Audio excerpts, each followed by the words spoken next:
কার? এক দুইটা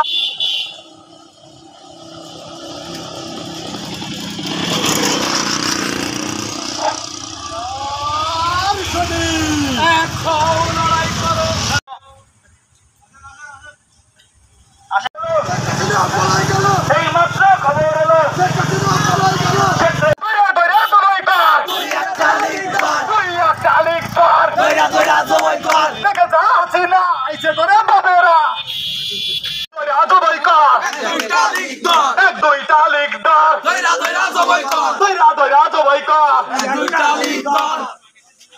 সারা জীবনে তার নাম কর্তন স্পষ্ট বার্তা, এখানে কোনো ছাড় নাই, বিশৃঙ্খলাকারী কোনো সুযোগ দেওয়া হবে না।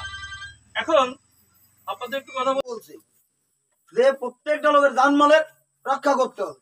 আজকেরা কেন আমাদের বিশালী কি আমাদের থেকে দূরে ওরাল হাটগড়া রুন্দে, তাহলে আমরা সবাই একত্রের সঙ্গে কত সুন্দর মিলেমিশে বসবাস করি। অথচ আজকে দেখেন তাদের উদ্দেশ্য কিন্তু ভিন্ন। আরে তাদের উদ্দেশ্য যদি ভিন্ন হয়, তাদের তো মূল উদ্দেশ্য আরো অন্য কিছু।